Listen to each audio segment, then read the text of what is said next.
Good morning. Ngasigi card ki message yung minarase. Ngasi se irai nimit ko. Irai nimit ahambada ko irai gi number se number 71 lere aduga color dana sky blue gumba kai gumba dumaina setpi be ko aduga chak thongbo khot padana khoi gi ama ghi gumba kai gumba kitang happy o dumai taro ko ghi gumba kai gumba dana kara hapo aduga dress dana hari sky blue gumba se lo number se na 71 se khut oi gumba kai gumba dumaina gumba ibiro ko ado sisena irai gi tawada lere aduga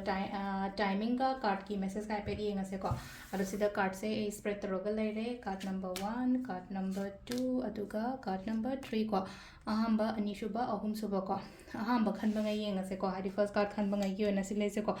aina khanba aina ningi base thungoina like sila ko nupi se like khuramaga hari board pirakpagi type ta ma tawdra hari makhut se smaina yaraga lerga mawon afaba mayam la paduna hari kainoma kai afaba gumba ningbiyo yaraga dinga si se hai tar ko afaba gumba ningo aina khaliba aina ningiyo boto wish to fulfill oiro haina ko lucky oigani ko ngasi thabing kang to matam da daw gumba kai gumba dumaina pibdo ado dress ta thoidokpa haidi akaknaba machu gumba kemta leite ko sening machu se pe ko amethyst gumba siyo crystals ade remedies ta hai tar ko akoigi amethyst gumba kai gumba mai shibo number 2 ko adi number 2 gi na side leise kra thabak ama taw matam do phajana check taro taw ko haidi ngasi se kitang soiba khotpa admai taraga haidi soiba haira gati kitang keno matam matam da haidi soining do pot kitang e soiba do ka aduni ko silai se ko samna habida correction magda tawe hisab magda tawe hisab ta chena bani khangde amani khangde ko admai taraga aduna thaba ingang to matam da section khojan na tawbo ko pai tare ngasagi angels ina haidi kolom amaga boyam paraga yamna phajana tick corrections tawbo gi type ta ma toy jidon haidi thaba ingang to matam da pukning chang na skari da soi gini soi roi da ge haina khalaga admai tawbi ba ko aduga number 3 ko number 3 gi sina sile ko silai se haidi sida aina ngasigi oina silai se ko dum wakhan nungai gani ko imung manung phajana imanabi pundana khotana se nupa je sei saktana khotana admai taraga dum bai mong da le se mood nungai bo wakhan nungai ba mi punba khotpa adumba mayam do oina oire ko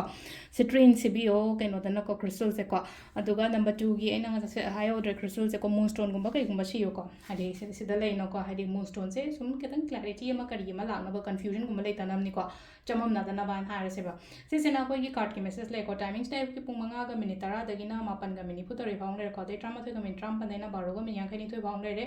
ahum ga minute yankai taina manga ga minute 18 baung le aduga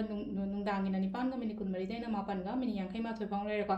adagi om pung 38 ga minute 3 pandaina ahum ga minute 9 thoi baung le ko se na ko gi ngasi gi oina afaba timing ko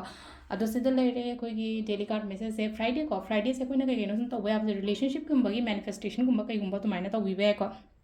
friday no mecha haje relationship haira ga dinga sagi not only husband wife khatangi wana to imu munungi kai ko na sum aina relationship mari phanaba khona relationship manifestation hapa do gumba try to wi be ko ado sida lere ko gi daily card message ma'am thank you